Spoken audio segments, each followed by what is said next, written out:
All right, welcome to Stan Shields at our Zoomathon for the Philanthropreneur Foundation. And we're almost coming to the end of a fabulous day, but how could we end it without Stan Shields? He has been our co-host throughout the day, and it's probably why we had so many technical problems while he was gone. He doesn't even know about those. But anyway, I'm handing it over to Stan. The stage is yours. All right. Thank you very much. Can everybody hear me? I know I can. Okay, perfect. Very good. We're going to talk a little bit about marketing automations. And some of you might say, well, what do you mean by marketing automations? Exactly what is marketing automations? It is getting the right message to the right people at the right time on the right platform. And so now, why do I need marketing automations? Might be the next question. And so we're going to share a little bit of statistics with you. And then I'm going to actually show you a marketing automation system, which is just one way of doing some of what what you might need to do. We'll see. And it'll be especially useful for those of you who work by appointments and you'd like for people to schedule appointments with you. However, let's just talk for a second about some of the statistics. 80% of sales are made somewhere between the 5th and the 20th touch. But interestingly enough, most salespeople, small business owners, people that are reaching out to talk to people or marketing to people, most of the time they only reach out between 1 and 3 times, and then they give up on it. Some of the stats with that shows that 48% of salespeople never follow up with a prospect. And we've all experienced that at some point in time where we've actually had a conversation with someone and we've said, hey, I like what it is that you have. Can you give me a call? And the person usually says, yeah, I'll give you a call. I'll put it down, I'll make a note to call you. And you never hear from them. Now, some people are more tolerant than others. Some people will say, nope, you didn't reach out to me. That's it. They move on to the next person. So you kind of lose out on that potential deal altogether. Some people are a little bit more patient with it. About 25% of salespeople will reach out, but they'll only reach out to a prospect twice before they stop. And if they've only reached out in one way, let's say that you reached out by phone each time and the person didn't respond. Well, that's only one touch point that you could use. You could use a lot of different touch points. Could be social media or something else. About 12% of salespeople will only make about 3 contacts before they stop reaching out. And I hear this all the time. I'll hear a lot of people say, yeah, I'll call a person about 3 times and then I'm done. I'm just not going to call them anymore because obviously they're not interested. That could be true, but quite often it's not necessarily true. Sometimes they just didn't see your message. Sometimes they had too many other things going on in their life. And even though they are interested, they didn't make the effort to reach back out to you right at that point in time, which means that's why it maybe becomes important to reach out with different touch points and not just in one way. Only about 10% of salespeople will reach out more than 3 times. Now, what's interesting with that is think about that. Only 10% will reach out more than 3 times. And this next chart actually shows you something very interesting with that. If you think about how often, and think about your business for a moment, how often do you actually sell someone on the first attempt, the first touch, the first time you meet someone? How often do people actually buy? Most of the time, they don't. It's usually 2% or so that might buy on that first contact, but more times than not, they buy on a subsequent contact. And so 3% may be the ones that buy on that second touch, 5% on the third touch, and 10% our sales are made on the 4th touch. Remember that number we talked about in the previous screen? Only about 10% of salespeople will reach out more than 3 times. So now about 10% might buy on that 4th touch. But the overwhelming number is that 80% will buy somewhere between the 5th and the 20th contact.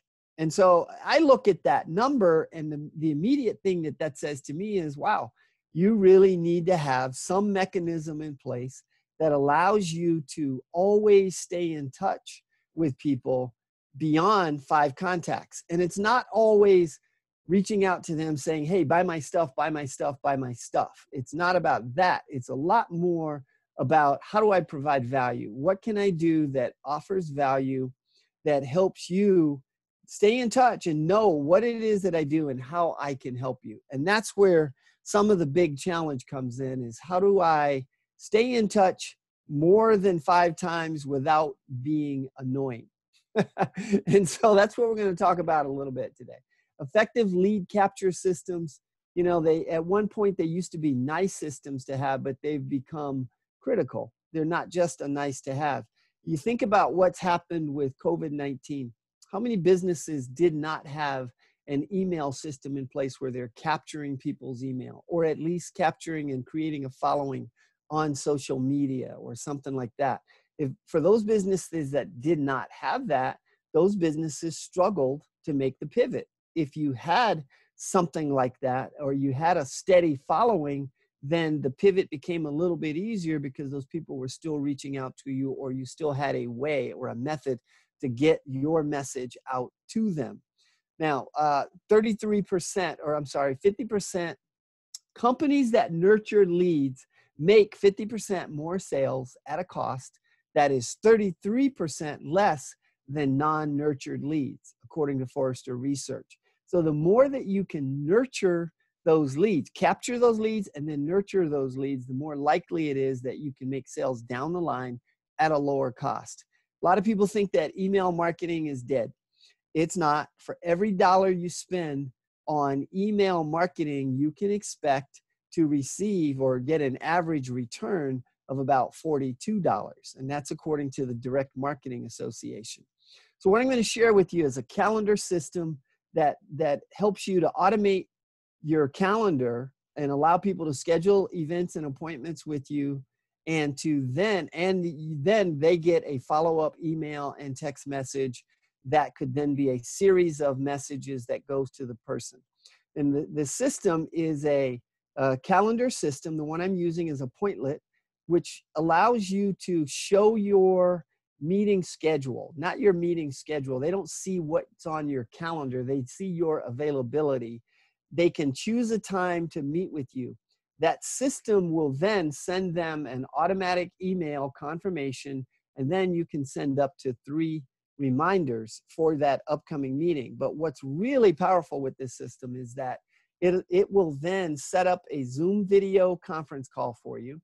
It will put it on your Google Calendar or your Office 365 calendar, and it will also plug it into your iOS or your Google Calendar, whatever, on your phone. So it will, now you've got it in all places, and send that contact information off to your email marketing database. And once it goes to your database, that now allows you to do a whole host of activities with it. So I can now send emails, I can send text messages, I can send a welcome message to them, a welcome message along with several follow-up messages that will either help to steer them to some of my other platforms. Maybe I want to have them join me on my Meetup page, or in a not a Meetup page, but a Facebook page, or in your Facebook group, or wherever it is that you continue to build those relationships.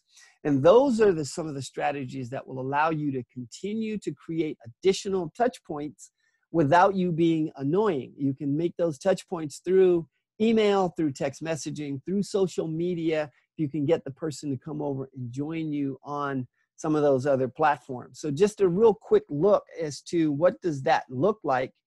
Where's my time, Dr. Boyd? How much time do I have left?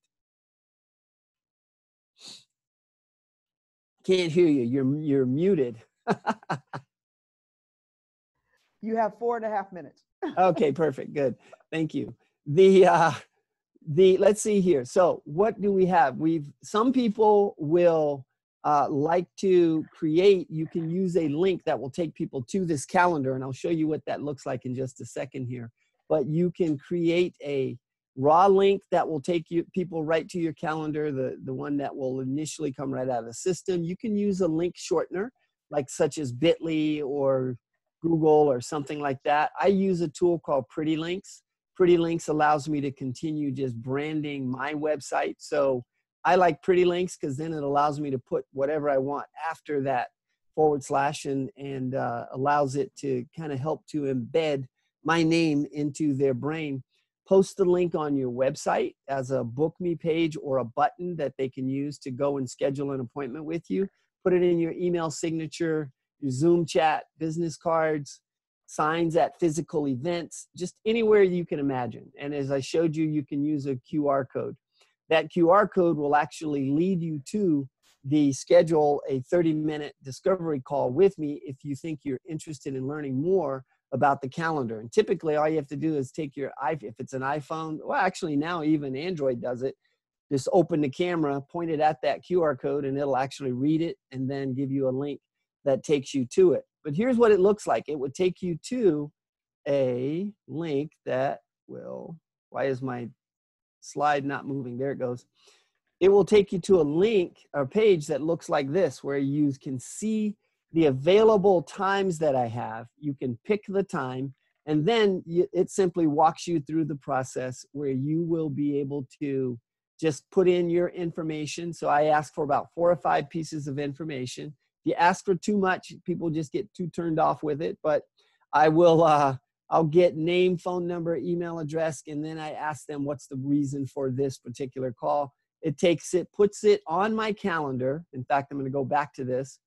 Puts it on my calendar, schedules the Zoom video conference call, puts it into my database, and my database automatically sends out a welcome message to the person. So it quite simply takes that one step and adds a bunch of activities on the back end that I don't have to do. It's automated.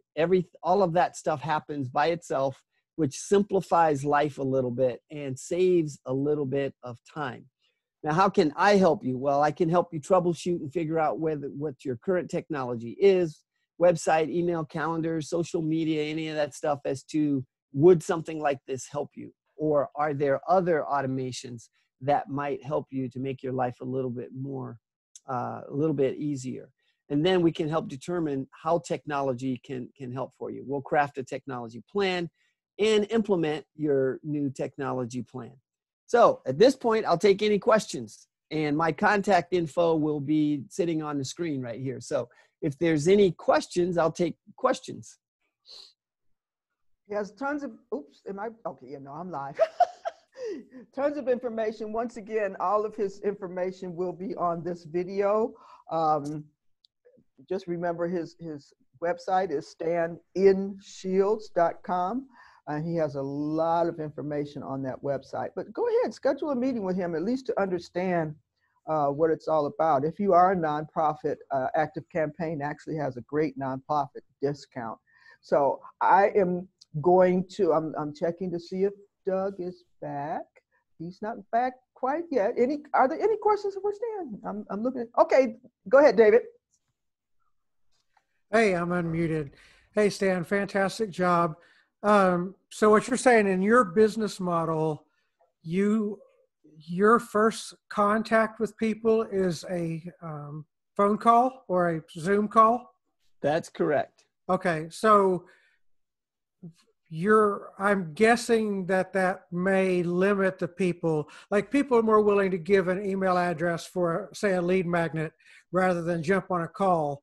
But if they're willing to get on a call, they're a higher quality lead, and you're good with that. Yes. Okay. Yeah, I actually, on my website, there are lead magnets as well, so that if someone wants to download an ebook or download, a cheat sheet or whatever it is, I have those out there as well, and those people end up going into the lead nurturing system. Yep. Okay, we are at 5 o'clock, and it's time to bring on the magic man again. So I am going to close out this recording.